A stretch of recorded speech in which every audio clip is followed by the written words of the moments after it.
Hi everybody, welcome to the Limit Breakdown with your host Sid. And Migs. And today we're going to be reviewing the first 5 episodes of the new Game of Thrones prequel, House of the Dragon. So stick around after our intro for a deep dive review.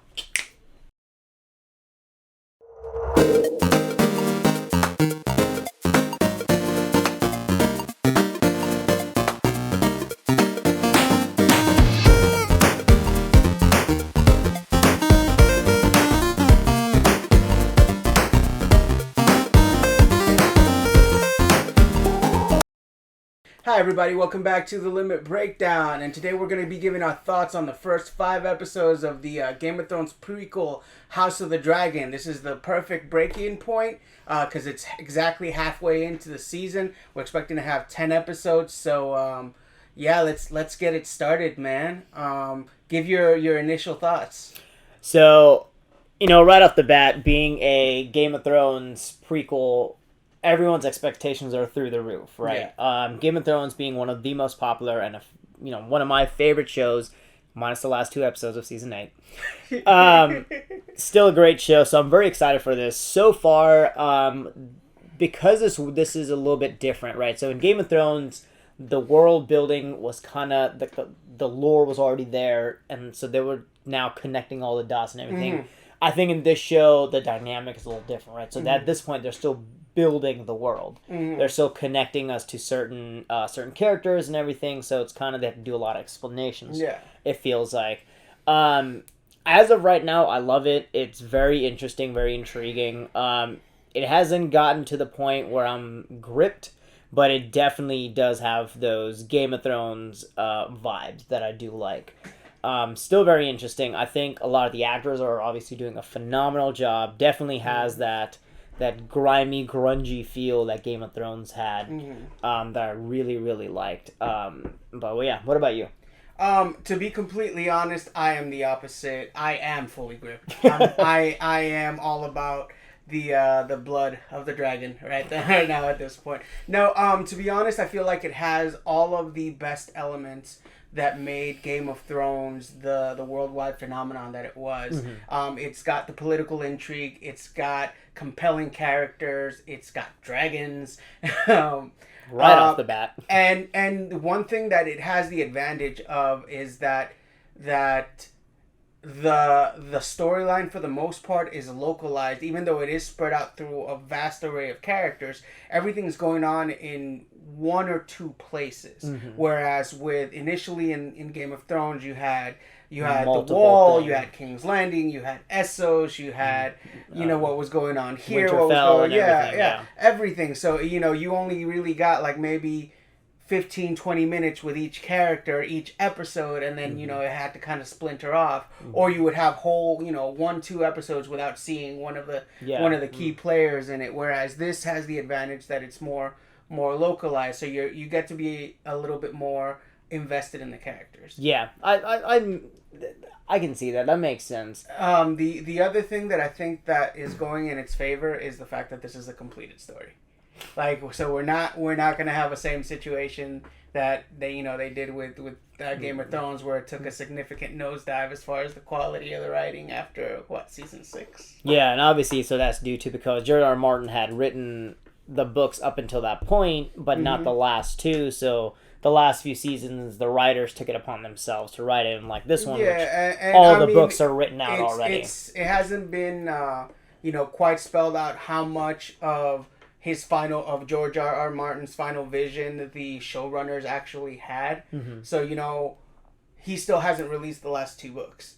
So he's penny pinching at that point. So so I don't know how different his ending is going to be, and then even considering how Game of Thrones was received, how the ending was received, how that's going to affect his writing and everything. So, yeah.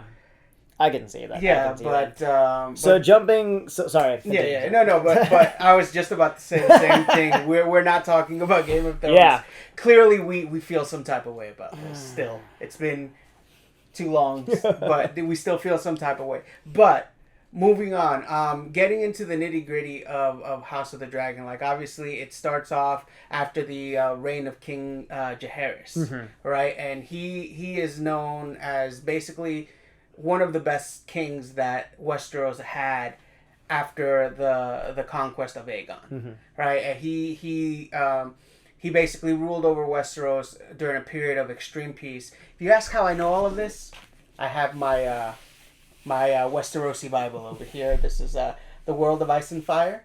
It's kind of like a mock history book based on Westeros. Which, side note, did you know that they have a High Valyrian teachable app on No way. on what is it? I'm not sponsored by them, but Duolingo? Duolingo. No Yeah, way. Yeah, so Wow. I'm learning High Valyrian That's just because I'm an Uber nerd. So that's that's ridiculous. What's funny is Matt Smith, who plays Daemon, actually because they had to learn it. He can speak it. Yeah. He actually learned the language of High Valyrian because it's written down. How to actually... That's what motivated me to actually want to look up. I was like, is there like a guide to learning High Valyrian? Of course, it's on Duolingo. So, but anyway, going back, King Jaehaerys, right?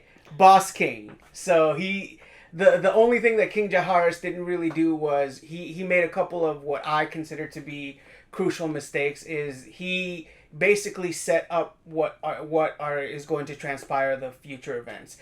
He had made it a sort of a unspoken rule that the succession line would follow the male line. Which up until that point, it basically went to the firstborn. It could have been male or female, but he, instead of making a decision, he called what was called the Grand Council, assembled all the lords and ladies from across all of Westeros, and basically was like, well, I can't make up my mind, so you guys are going to help me out. Yep. So at the time, Princess Rhaenyra, who was the daughter of his eldest son, of Jaehaerys' eldest son, who would have been the presumptive heir because both of his oldest sons had died. And then there was Prince Viserys, who was the son of his second son, but he was a male. He was the first male heir of that line. They chose to pass over Rhaenyra in favor of Viserys for the crown. Yep. Which basically sets up the whole principle of it. So fast forward into the first couple episodes of the series, you have now King Viserys, his wife, in that first episode, that scene with the birth.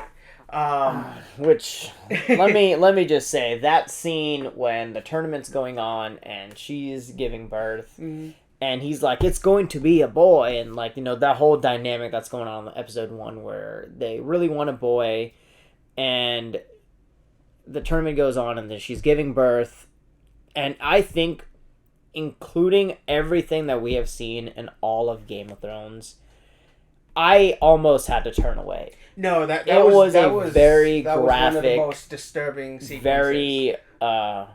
Very intense scene. And it was also one of the best directed sequences. Yes, I agree. So going back a little bit into the build up on this, Viserys hadn't been able to produce a male heir up to this point. He had his oldest daughter, Rhaenyra, right? And she's about 13, 14 at this point. And his wife had I believe 4 or 5 miscarriages at this point. And so he basically was convinced this is going to be a son. Yeah. This time it's going to be a son, and so he held a tournament in honor of the birth of his son, even though his son hadn't been born yet. Kind of counting your chickens before they hatch type situation. But unfortunately for him, when his wife Queen Emma went into birth, it was a difficult birth. It was coinciding at the same time with the tournament. The juxtaposition of the conversation that the Queen had with Rhaenyra when she was like the birthing bed is the woman's battlefield, right? And then they juxtaposition that with the tournament, and then the battle of Christian Cole versus Daemon Targaryen, the king's brother. So just them cutting back and forth between the battle going on the field and the battle going on in the bed, and then there's a very good parallel. Yeah, very it was masterfully shot, and then you get to that point where the Meisters are telling Viserys the king, hey, we can the mother's going to die. We can try to save the child. And maybe the child will live, or they both die. Yeah, and it's a really messed up situation. I don't know exactly like how accurate that is. Like if there really was nothing that they could do. Well, this was also pre modern medicine, and even then it's pre Game of Thrones medicine. So even then, they're we can only give her so much milk of the poppy. Yeah, right. Like drug her up, and like they can only do so much. So going back, that scene was incredibly brutal, incredibly. Yeah. But son is born, and then subsequently son dies. Mm-hmm. So then the very next scene, they're at the funeral pyre. They have the wife and the son in the tradition of Targaryens. They burn their dead. Yeah, with the dragon. With the dragon. So Viserys couldn't even bring himself to command the dragon to light the funeral pyre. So Daemon had to prompt Rhaenyra into commanding the dragon to light the fire, which brings me to what I think is one of the most interesting aspects of this first season is Daemon and Rhaenyra's entire relationship. Yeah, so at least from episode 1, you can tell. One, by the way, Daemon Targaryen, played by the awesome Matt Smith, who is a Doctor Who. Mm-hmm. He was the 10th Doctor. 10th Doctor, whatever. No, I'm sorry. He was the 11th Doctor. David Tennant was the 10th. Sorry. So he was Doctor Who. People love him for him, obviously. Great actor. He was also the semi-villain in Morbius. Mm-hmm. To me... Semi? I mean, technically... that dance was pretty ridiculous. It was a very ridiculous dance. But, Matt Smith, Daemon Targaryen, I think so far, I don't like those type of characters because I want to punch them in their face, but he pulls it off so well, and so far, almost every episode he has stolen the show. I've never loved hating somebody. Yes. So much. Yes, 100%. I don't like his character. I think he's a butt. He's a butt. He is such a phenomenal actor, and the way he carries the show, and he's like, I'm clearly going to be an antagonist, but I do see that he's one of those. Well, he's meant to be a great character. He's not. And this is like George R.R. Martin has stated that his favorite character out of the entire series, out of Game of Thrones, out of anything that he's written in this world, his favorite character is Daemon Targaryen. Really, and you can see it in the way that he's written. He is a morally complex character. He's not completely good, and he's not completely evil. He's like that chart where it's he's chaotic good. Yeah, right. He's chaotic good. Like he does things that make sense, but he just has bad execution, at least from a political standpoint. Yeah. But I think he does care for his family, especially Rhaenyra. Yeah. Right, and you can see that in the entire show. He mocks people. Yeah. He mocks people left and right. Doesn't care, but he genuinely talks to her. She's the only one that he listens to, even defers to. Like the whole situation with him taking over Dragonstone. Yes, which was season 2. Yeah, and Otto Hightower wanting to basically start, and he has such a hard-on for Daemon. Like he just wants to do everything possible to drive a wedge between him and Viserys. Yeah, Otto Hightower, the hand of the king, to me had a lot of. What was his name from Game of Thrones? Littlefinger. Lord Baelish. He had those vibes, minus the creepiness. Did you hear what Twitter dubbed Otto Hightower? No. Instead of calling him Littlefinger, they were calling him Middle Finger. That's pretty funny. Otto Hightower, Middlefinger. Yeah. That's actually hilarious. Very, very Littlefinger vibes. Yeah. But you're right.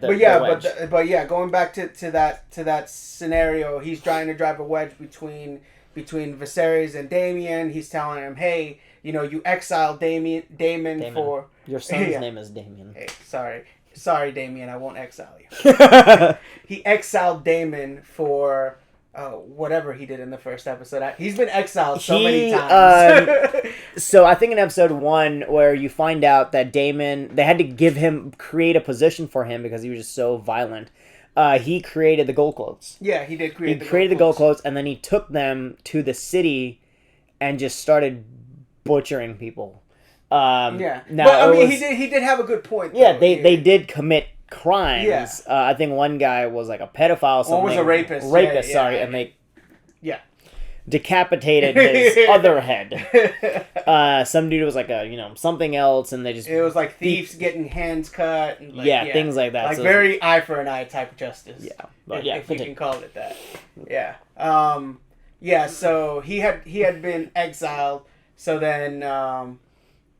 So he's over at Dragonstone. Now, mind you, he's married to Rhea Royce, who is the heir to the Veil. Mm-hmm. But he hates her completely. It was a political marriage. Yeah, it was a political marriage, but he absolutely hated her. He called her the bronze bitch, which I think she fully lived up to her name. Look, this is a bit, we're jumping around a lot in this particular review, but I just want to say that Rhea Royce went out the way that I would want to go out, which is talking trash till the bitter end. Yeah, she did not care. But yeah, going back into that particular situation, Otto, is basically trying to provoke Damon into taking an action that would force the crown against him. Mm-hmm. Right? So when Damon went over to Dragonstone and he stole a dragon egg, right? And he specifically stole the dragon egg that would have gone to Viserys' son that just died. Yeah. So it was all very purposeful.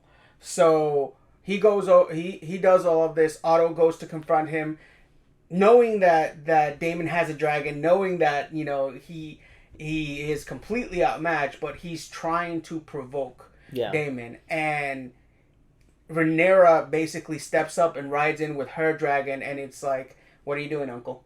Like, you're gonna take over my house? I'm technically the heir. This is technically my castle. So you just gonna step on my toes?" And he just casually football throws that the dragon. throw, by the way, he's like, fine, whatever, and he just throws it back like it's nothing. I was like, dang.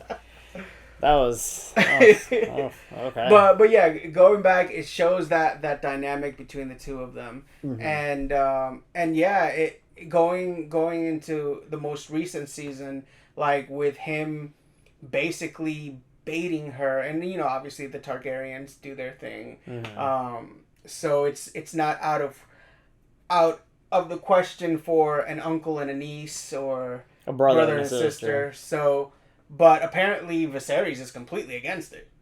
So I think he's against it because it's his daughter, and he not despises, but he has a certain way of feeling about his brother. Yeah. I think in a situation where suppose his brother was a lot more closer to him, mm-hmm. and a lot closer to him, and things like that, maybe it would have been dynamic would have been different. I think it's because of Damon's character. Yeah. He is against it.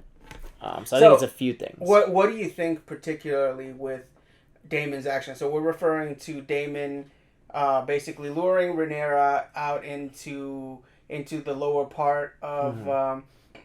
Of King's Landing to Flea Bottom and to mm-hmm. basically the red light district, if you will. And then pushing things to a certain level and then backing off. Yeah, I definitely think that was purposeful, right? Mm-hmm. I don't think it was a lack of judgment, like he was about to do something and he's like, no, this is, my niece or whatever. I don't think it's like that. I think he did it on purpose because, one, as soon as they walked in there, he took her hat off, right? To show that because of the hair. She was, yeah. Right. So people can recognize her. And then he did what he did to definitely get her riled up and then leave.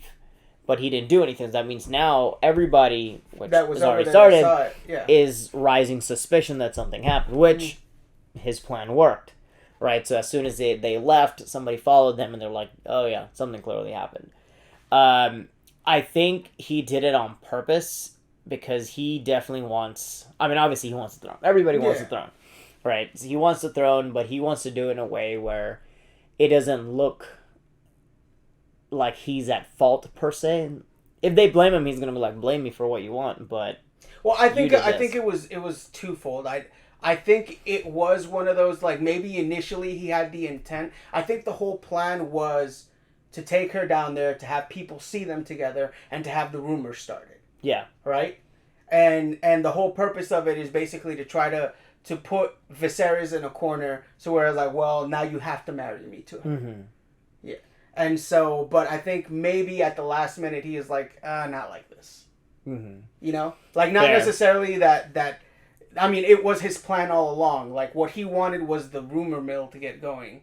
And the appearance, because much like Viserys told Rhaenyra, because, you know, Rhaenyra denied the whole thing. She was like, you know, nothing happened. He's like, true. It's not what actually happened, but it's the appearance. It's what people are saying. Yeah. And then, you know, also, man, she got him real riled up that the next person she saw. That, I'm not going to lie. Two things on that. So, this is the most, I think, recent episode.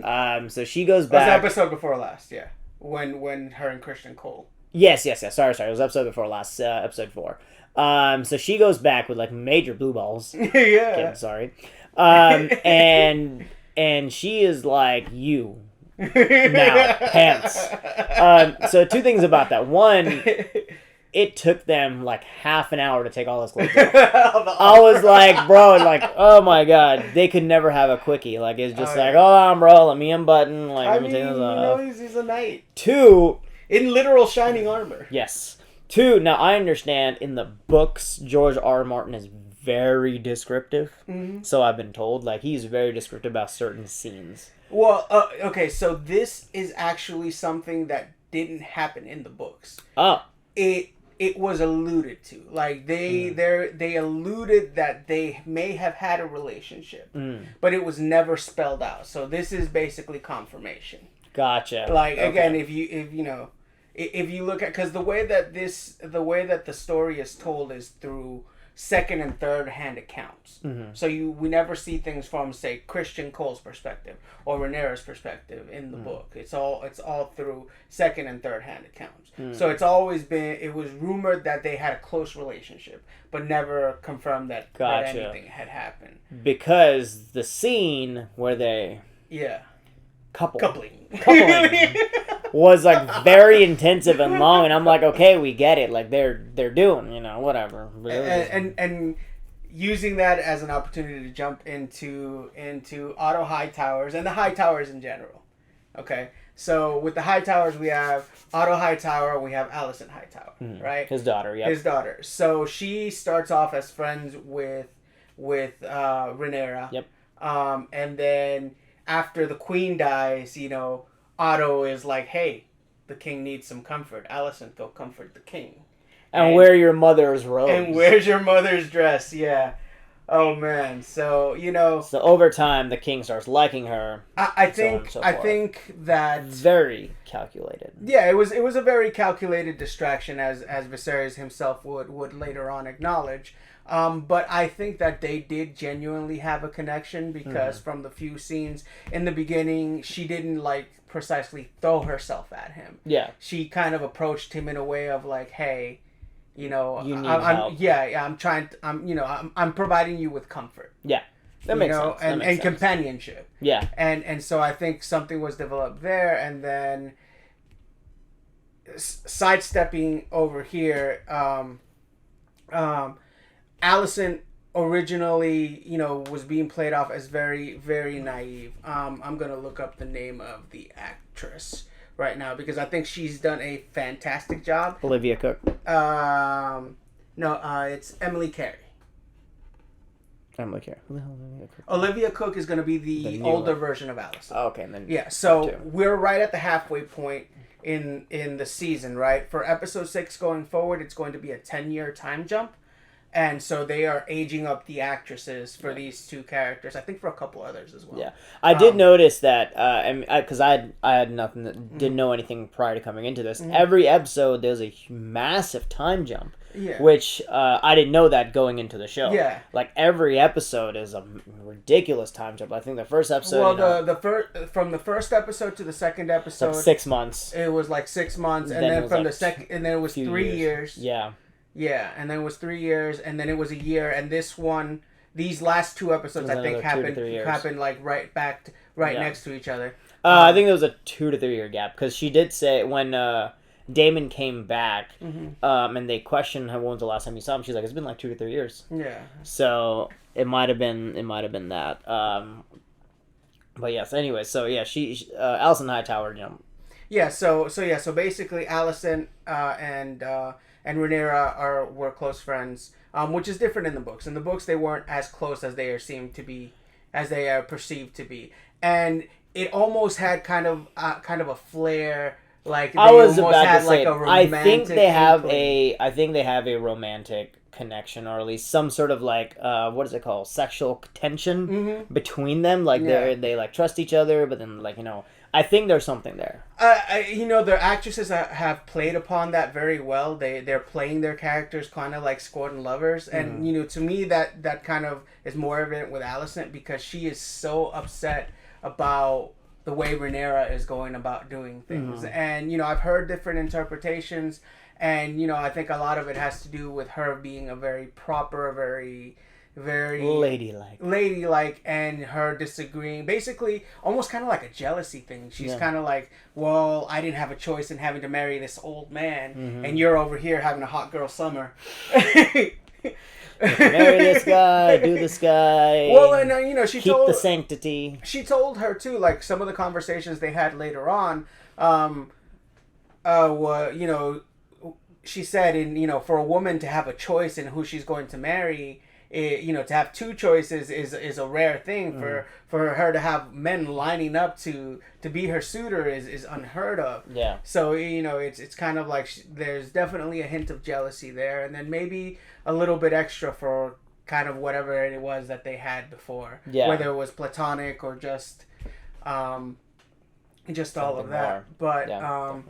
But she was put into that position with the king, and then she's now put into a position where her son Aegon, who at the end of this episode is about probably 4 or 5 years old, and when Otto Hightower got dismissed as hand of the king, the conversation he had with Alicent was, you're gonna have to make a choice. He's like, either you prepare Aegon to rule, or you can cling to Rhaenyra and beg for her mercy. But basically, that the realm was not gonna accept her as queen, and the only way that she's going to be able to secure her throne is by putting her Alicent's kids to the sword. Yeah. And I don't think he's entirely wrong, but it's also like a lot of the lords that are playing games behind the scene. Like it's just so much more complicated. Like I don't think Rhaenyra would be as cold-hearted as to kill her siblings. Yeah, I don't think so. But in the same sense, you don't know what kind of things Daemon might do, or what side Daemon might be on at this point. Yeah, I agree. I do feel this series so far has definitely been a lot about producing kids and marrying people for political gain. Yeah. That's like the overwhelming theme of House of the Dragon so far. And I think that's why it's not gripping me as much, is because the overwhelming theme is let's marry this person, and this person. They're like playing chess with marriages. Yeah. And I feel like because of that reason, I totally understand where Daemon is coming from. Where he's like, bro, I married her because it was the right thing, because they told me to, but I don't really care. Yeah. And I think he like understands that concept. Yeah. So yeah. So I think that's definitely a theme. For me, I feel like that's kind of what made things more interesting, because if you look at it as a study in like, let's take Viserys as a prime example, right? Like, he himself is trying to maintain the peace. He's trying to secure the realm, right? But he's also at the same time doing things that are putting the realm in turmoil. Yeah. Because immediately when it was his wife died, right?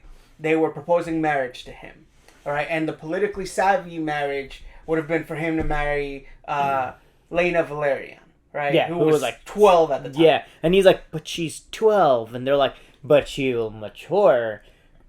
What? Yeah, so obviously, like, that aspect being messed up and all of that. Well, it got worse later on when they went to the hunt. Yeah. And they're like, well, why don't you marry Rhaenyra to Aegon, who is 2? Yeah. And he himself is like, you're kidding, right? He's 2.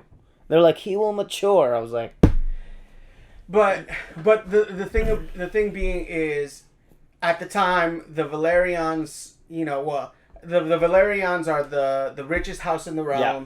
They control the majority of the navy, and politically, it would have been the more intelligent match. But he felt a connection with Alicent, and he decided to marry Alicent. So then, in that same vein, he has kids with Alicent. Now there's a male from his line, and he's already named Rhaenyra, which is the whole core of the concert. He has already named Rhaenyra, right? As the heir to the next and throne. all of the lords and ladies bent the knee to Rhaenyra and pled their fealty to her. Which, so, by the way, was a phenomenal scene. Yeah, they all yeah, came her- down. All the the- Baratheons, the dude, that Lannisters, pendant that she had that with had all the all house. it was such an Dude, amazing yeah, it was scene. great. It was great. But they all pledged fealty. So in theory, there should be no conflict because the king named his heir, and all the lords and ladies pled fealty to her. Yeah. So there should be no conflict. And the only reason he named her was because Otto Hightower had a huge boner because before Daemon was the heir, and he had Daemon disavowed and Rhaenyra named as the heir. So all of this was kind of set in motion by Otto Hightower, and then Viserys and Alicent had kids. Now there's a male heir, and everybody's just assuming, hey, because he's male, that Viserys is gonna be like, oh well, now that I have a male heir, he's gonna be the heir, and shoo Rhaenyra. But no, to everyone's surprise, he's kind of like, no, like, I didn't name her my heir on a whim, like, she's still the heir. Yeah, she's still the heir, and he's not budging. Yeah. And so, including when you went to oh my god, what's the guy's name? The richest family. Oh, Lannisters. No. Currently the richest. Oh, family. Valerian. The Valerian. When he went to them in the latest episode, they're like, well. Oh yeah, when he was speaking to Corlys. Yeah, he's like, well, what would happen if they have children? Dude, that was such a boss scene. Yeah. Corlys Valerian is one of my favorite characters. Yeah. Right now, Corlys Valerian is known as the Sea Snake. House Valerian is one of the oldest houses. They were actually from Old Valyria, the same place that the Targaryens are from. But originally they weren't dragon lords. So their family has been mainly most like sea merchants and seagoers, and they've made their wealth and riches through there. Through time and their allegiance with the Targaryens, they've become dragon riders as well. So Queen Rhaenys, I butchered that. Rhaenys, yeah, that's what it is. Queen Rhaenys, who was also the heir that was passed over in favor of Viserys, and the common people call her the queen that never was, which, by the way, is such a princess. They call her princess. They call her princess, but they also call her the queen that never was. Yeah. So, which is such a jerk thing. Yeah, like, total middle finger. Yeah. But yeah, the scene where Viserys comes to basically propose the marriage between Rhaenyra and their eldest son Laenor, who's also a dragon rider. He was the one that rode Sea Smoke in that third episode. Oh, okay. Yeah. I did not catch that. Okay, yeah, the white dragon is called Sea Smoke, and that's Laenor's dragon. Ah, okay. That's pretty cool. So, and we'll go back to that because I definitely want to talk about that. But yeah, so that scene where he comes in and instead of greeting the king, his kids are there and they're greeting to him, and even the hand at the king, Otto Hightower. No, it's the new guy. Yeah, Strong. Lord Lionel Strong, Lionel Strong. Yep. played by Gavin Spokes. Okay. Which he has been giving the king like the best. Yeah, I thought when I was watching it, I was like, he is best. actually the best. He's like, here's my Yeah. canon advice, including when they're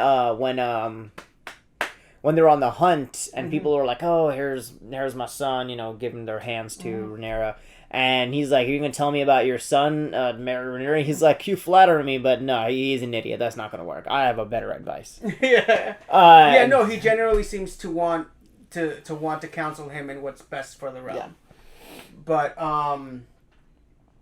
But yeah, so the scene where Viserys comes in and walks into the Valerian's castle, and the kids are there waiting for him, and then he has to walk all the way in, and Corlys is sitting on the chair. It's almost like Corlys is the king, and not Varys. I thought about that. I was like, what? But it is his land, but he is the king. Who sits on the throne? And then of course they're talking about the terms, and he's just like, so what's the kid's last name gonna be? Like, is he? Tradition says that they're gonna have the names of their father. Yeah. He's like, well, you wouldn't, want to bring a Targaryen dynasty to end. So he's like, we'll compromise. When they're born, they'll be Valerians, but the moment they ascend the throne, they'll become Targaryen. Yeah. Very Spanish of them. Spanish people have like the Rodriguez Day, whatever. Yeah. Goddamn. That was I found it very interesting that at the same time, Rhaenyra and what's their son's name? Laenor were having a walk on the beach, and they're like, and they're talking about the gooses and ducks, and they're that was we will do our duties, and then we will eat whatever we want. And he's like, okay, and then immediately I'm like, something's not right. There seems to be a rainbow in the air. I was just waiting for her or him to just do a big. It's like, so I know that I like duck and you like goose. Wink. Yeah. It was very, very subtle, not subtle. I think that is actually one of the best compromising moments. Yeah. Seeing that they had that conversation, they're like, well, they get to marry who they want as chosen for them, but then they get to eat what they want. And everybody's happy. In that case, obviously, Rhaenyra being in a relationship with her sworn protector, and then I think relationship is being awfully generous. Well, I mean, I understand how he felt at this point. At this point, it was a relationship, and then good God, what's his name again? Which one? The son. Laenor. Yeah, Laenor. He gets to be with his man. Yeah. And it was the perfect compromise. Yeah. And I think that scene itself I was like, oh my God, all the problems have ended, and true Game of Thrones nature. Yeah. There's always a plot twist.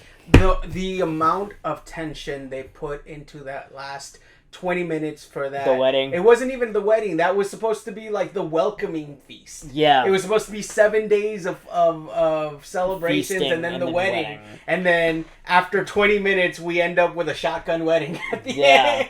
Even, so I do want to take a second to talk about the wedding. Yeah. Obviously, so everybody's coming in, saying thank yous. And you can tell, so when the Lannister guy comes in, you can tell he's just like not happy because obviously he gave his hand and he got rejected, and then they had some snide remarks back and forth. I want to give a hand to whoever wrote the script for the Lannisters, because bravo, if you want to keep the dickish nature intact, like, oh my God, him just the way he just came up, like the first scene that they had with him where he's like, hey, I'm offering you this spear to kill the beast, and Rhaenyra would feel more than welcome in Lannister. We built her a dragon pit, and she'd never feel any like she lost anything. And Viserys was like, "What do you mean, like she lost anything? Like, what would she be losing?"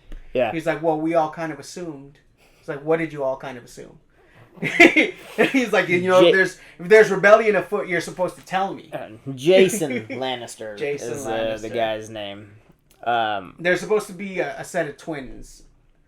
It's supposed to be him and his brother that are supposed to be one of One of them is on the council. I think he's like master of something. Fair. Well, but yeah, yeah. Jason Lannister, total douchebag. Yeah. In nature with the Lannisters. Yeah, I thought that was awesome. And then everyone, the opening scene. I kid you not, I kind of wanted those for my wedding. And then when House of Valyrian comes in, right? Oh, everybody pauses. They bust the door open. It's not in sync. It's not like they're like walking all proud or like like noble. Nah, they just power through. And everyone's just like, oh my god. It was the most powerful scene, yeah, I think. And I want that for my wedding. Like, they felt like the royal family. Yeah, they just bust in and walked in. Yeah. I was like, oh my god. Very powerful scene. Yeah. And of course, right after that, the king stands up, gives his speech, and they're like, hey, where's the queen, Alison Hightower? Well, I guess her name is now Valyrian? Or now Targaryen? Alison Targaryen? Still Hightower. I don't know. Yeah. Anyway, the queen walks in and everybody pauses. And then the line when they're like, high towers wear green when they're about to battle or something like that. So there's a tower that burns in Old Town, which is where the high towers have their seat of power. And whenever the high towers call their bannermen to war, the beacon that they have in Old Town at the top of their castle shines green. Oh. So that's what they say. Yeah, the high towers tower lights green whenever the high towers lords call their bannermen to war. Yeah. And she walked in with a bright green emerald green, beautiful dress, and everyone's just like, oh, at least the high towers understood. Yeah. Very, very powerful scene. I kind of wish they wouldn't have spelled it out, but I mean, I understand. I think it's like, I didn't know, right? Had they not spelled it out, I did not know. I think as far as directing, they could have shown it before or said it like prior to the wedding in some way, like in like a small talk or something, or shown it. And then you see it. I think it would have been more dramatic, but still, it's pretty. But solid. I mean, it was subtle enough to where it was. Yeah, and then obviously the big plot twist was now that Rhaenyra and what's his name? Okay, so I'm gonna interrupt you here because I want to talk about Sir Christian Cole. All right. So early on in the first couple seasons, there was an opening in the Kingsguard, right? And episode one, and Rhaenyra, who had just been named heir, was given the task of appointing the new member of the Kingsguard. Yes, right. And so she's going through basically she's looking at the prospective candidates, and she sees this handsome young prince, or not prince, but this handsome young a knight. He had battled in the tournament. That was episode 2. Episode 1 is when he was first introduced and he dehorsed Daemon. Right. And he was named, I think, in episode 2. Yeah, he was named in episode 2, but in the first one they introduced him. Which, by the way, side note, gave me a huge parallel between the jousting match between Daemon and good God, what's his name? I forget all these guys' names. Who are we talking about? The High Towers? No, the guy we're literally about to talk Christian about. Cole? Christian Cole. Between them, and it gave me a huge parallel between that and A Knight's Tale. Oh, yeah, and the last battle in The Knight's Tale Yeah. between Heath Ledger's character and whatever the other guy was. Yeah. I got you. Great parallel. Yeah. Anyway, continue. No. So if I remember the sequence correct, the Christian Cole's victory at the tournament is what put him on the radar to be a candidate to become a Kingsguard. Yes. So, at this time, the realm's been at peace relatively, so when she's looking over all the candidates, Christian Cole was the only one who'd actually ever been in battle. And then she'd also seen him fight at the tournament. Yes. So, she's asking him, he's like, he's like, well, Sir Christian Cole seems like, a good candidate. And they're like, well, he's from, he's from a low-born house. Like, he doesn't, Yeah. we have all these high lords that are better candidates. This will be a political gain here. Yeah. This will be a political gain here. And then she's like, well, have any of them ever seen battle? He's like, because if I'm going to choose somebody to be in the Kingsguard and protect my father, like, I need somebody that knows how to fight. That knows how to fight. Yep. And that kind of to me showed me a little bit early on that even though at that point she was still very young, like she had a good mind for logical leadership, mind. Yeah, definitely. So he appoints her, or she appoints him. To the Kingsguard, and he basically becomes like her own personal protector. Yeah. So we'll fast forward to this latest season. The episode previous, the episode previous, Damon got her all hot and bothered. She got blue balls. She looked at Christian Cole and said, "Pikachu, I choose you." and Sir Christian's like, "I did it." he thought he was Sir Captain of the Friend Zone, and he got the queen, or the would be queen. Yep. I feel like it was very foolish of him to actually think that it was ever going to be anything more. And I get that they're playing him off as supposed to be a very honorable character, someone that is all he has is his honor. Yes, right. Which was it was a very very emotional and impactful scene at the ship where he's like, "Hey, you're about to get married. What about? I thought we had something." And she's like, "Oh, well, I talked to the dude, and he's cool with it. Yeah. He's cool with we're just gonna be married, but we can still do our thing." And you can tell, his entire life just ripped apart. Yeah, no, he was crushed. Yeah, and I felt crushed. Very bad. I mean, again, like you said, he kind of should have known, but at the same time, I think it was one of those first love type things. Man, maybe I'm just, maybe I've been embittered by old age. I don't know, but I'm looking at it like Christian, you're not a teenager. Take the deal. Take the deal. Like, it's not a bad deal. Yeah. He was like, "You want me to be your whore?" And I mean, again, so fast forward. So he's emotionally wrecked, in a very bad position. Fast forward to the wedding. He's sitting there doing his thing, and oh my God, the guy, Laenor's partner, his name is Joffrey, right? Yes. So Joffrey comes up to Christian Cole and is all like, because he's looking around, because he's looking around, and he's like, Christian is not doing anything to hide his disdain and his despair in his eyes. I guess he's just staring down Rhaenyra's at this ceremony, and Joffrey, she keeps looking at him. Yeah, and Joffrey comes up to Laenor and is like, "I know who Rhaenyra's paramour is." Yeah. He's like, "Who is it?" And he's like, "Look over there at the Kingsguard, Christian Cole." He's like, "I've never seen somebody so cunt struck." And I've never heard that word before. I've never heard that word before. And I was like, "Oh my God." But it is a perfectly descriptive way to describe the look that Christian Cole was wearing on his face. I'm gonna start using it. It's the medieval parallel of putting pussy on a pedestal. You've been cunt struck.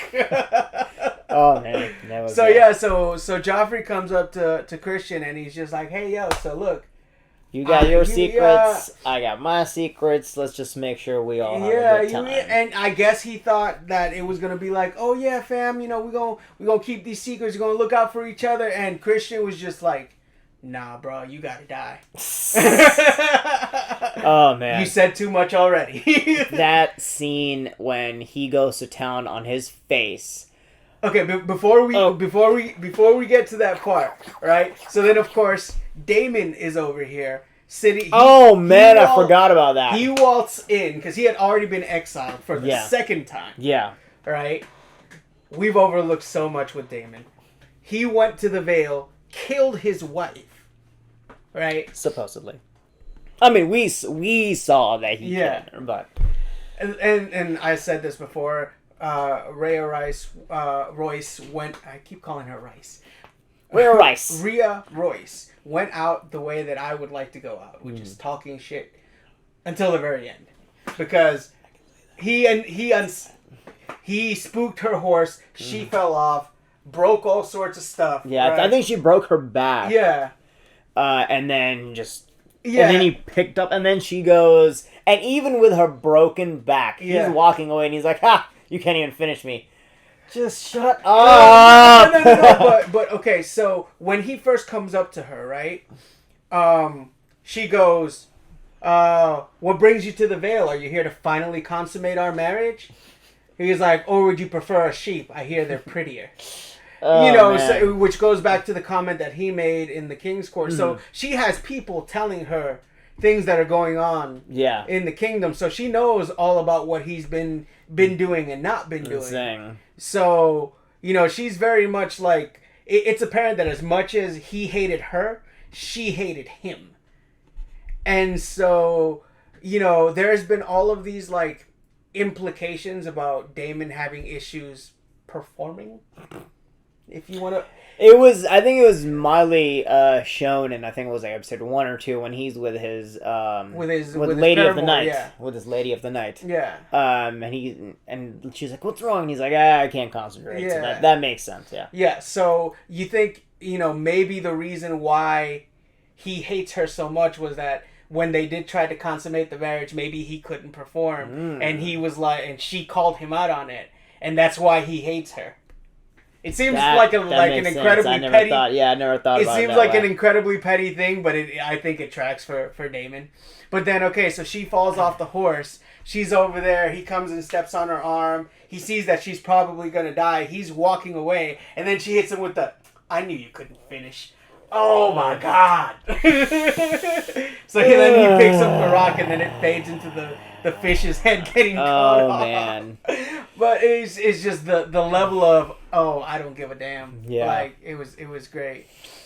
But yeah, so the wedding. Yeah, so he walks in. Yeah, so he walks in, even though he's been exiled. King doesn't want to make a scene. He motions to his person to have him pull up a chair. So he's literally sitting on the side of the table. One of his ex-wife's cousins comes up, and he's like, "Oh," he's like, "You're here when your wife just died?" He's like, "Oh yeah, I'm absolutely bereft." Yeah, no, you said you had to pay for your crimes. Yeah, no. You need a trial. You need a trial. No. But Damon said, I'm grief-stricken, and he's just like, well, in the Vale, people answer for their crimes. Mm-hmm. And he's like, are you making some type of are you trying to say something? He's like, no, I'm trying to accuse you of something. Mm-hmm. So that's when he goes, well, he's like, here in King's Landing, people pay for their slanders. And he looks over at Viserys. He's like, so if you're going to say something, say something. And then he goes, by the way, I've been meaning to talk to you about my inheritance. He's like, and then you can see the look on his face. I was like, wait, what? He's like, yeah, because, your cousin, she ain't have no kids. And I'm her husband, so I'm supposed to get everything she has, right? I'm going to go talk to your auntie about that. Yeah. Oh, dude! So all of this is going on, right? He walks into everybody's dancing. Rhaenyra and Laenor originally were dancing. The conversation with Joffrey and Christian Cole's going on over here. Daemon walks in. Princess Lyanna, who was the 12-year-old that's now I guess 16. Yeah. And she's just like, hey. What's going on? And he started hitting on her. Yeah. And then she's like, let's take this over there. Yeah. And so that kind of happened there for a second. So then he walks up to Rhaenyra's and he's like, let me cut in. And he gets all up close and in her face. He grabs her face. Yeah. He grabs her face. And I'm like, no way this is going to happen here. And then you take a glimpse at Viserys and Viserys sees them and he's just like, are these two really doing this? In front of my friends, right in front of my face, right there. The fact that he grabbed her, I was like, no way. And then I think at this point, Rhaenyra is just over it. Mm-hmm. I don't even think she cares because of how he left her. Mm-hmm. I don't think she even cares. Well, she was calling him out. She's just because he's like, if you do this, he's a fine man, but you're going to be incredibly bored. Mm-hmm. And he's like, okay. Well, he's like, well, why don't you marry me? Mm-hmm. Take me right now. Kill my father's Kingsguard. Take me to Dragonstone and make me your wife. Yeah. She's basically like, if you're going to do something, do something. Yeah. If not, shut the fuck up. Yeah. She's baiting him hard. Yeah. And then in the middle of all that is when the chaos starts. And I swear to you, my first thought, I was like, oh my God, what did Daemon do? Yeah, same. I thought something happened. I actually thought he like started taking off her clothes and like doing it with her. I was like, no way. But yeah, the chaos started. We're trying to see what's going on. There clearly is a fight. In the midst of it, you find out it's Cole on top of Joffrey, just punching him. Somebody throws, I always forget his name. Laenor out of the way. He gets like knocked out or something. Yeah. And then, so two things. One, who I think it was, the new hand, he looks over at like his son. Was it his son? Yeah, it's his son. And he's like, do the thing, and he's like, yeah, and he just starts pushing people. I was like, God dang! He just takes one dude, that's a big boy, one dude, not armor, just punching people out of there, picks up a rear and just walks away. I was like, God damn! Yeah. But then you see Cole on top of Joffrey and pummeling him. And when the scene stopped, they actually show his face. Oh my goodness gracious! It was rubber. God, it was bad. He turned his face into ground beef. Yeah, it was bad. I was like, God, because he had the gauntlets. The guy that you're talking about is Ryan Core, and he's playing Sir Harwin Strong. Yeah, he's dead. Them strong, definitely, my big boy. Yeah, that's Lord Lionel Strong's son. Yeah, God, that dude wrecked. But that scene was ridiculous. Man. Yeah, so it was, and then of course it leads to the shotgun wedding. Yeah, and then Viserys collapsing at the end. Mm-hmm. He has not been looking healthy. So this is another aspect that we haven't really touched on is so recently the actor revealed that Viserys has some type of leprosy. That's what you know what I thought of the first two episodes when I saw that, because I think originally it was a pinky, and then if you notice as the episodes go on, he keeps losing. He only has two. I thought it was grayscale. Yeah. From Game of Thrones, and I was like, oh, I didn't know this was already here. And then they put his hands in like maggots. Yeah. And he's like, oh, take the bad stuff away. When you put it in leeches and stuff like that, I was like, dang. Yeah, so there's a double-sided thing on there. There's the myth or the superstition about because everything starts with him getting cut by the throne. So you know, obviously the Iron Throne is built up of all of these swords. Which, by the way, this show, the Iron Throne looks so insane. So much better. So insane with the swords going everywhere and everything. I think it just looks phenomenal. Yeah. Including the scene, random note, including the scene when Daemon comes back with the axe and he drops it of the crab guy that he kills, that whole scene. And he's like, add it to your throne, and just walks away. And I was like, yeah, dang. Yeah, that was a whole sequence that we overlooked as well. There was a lot of stuff in these. It was definitely very interesting. I did like that scene, the whole fight scene with the crabs and everything. And the dragon fight. Okay, most badass thing that Daemon has done so far is. And not to mention that scene where the messenger comes in with the message saying that the Sand King is sending helps. It's a brand new meme format now. Where it's like Daemon looking at the note and then beating the crap out of the messenger. Like those 3 panels are now a meme format. Oh my god, it was ridiculous. He was just like, nah, I'm doing this by myself. The one thing that I did, it wasn't negative on the show, I'm just being greedy. I wish they had shown the actual fight between Daemon and the crab guy, because he just goes in the cave. And by the way, the dude had horrible archers. Yeah, he was standing still fighting people, and they hit him a couple times. No, prior to that, prior to that scene, he was running through, which is fine. They missed whatever, but then he was standing like slashing people left and right, and then nothing. But it wasn't like they were on top of him shooting down. Like they were like hundreds of feet away. They could get there. I'm just saying that didn't make sense. And then when he goes inside and just walks out with half of his body, awesome scene.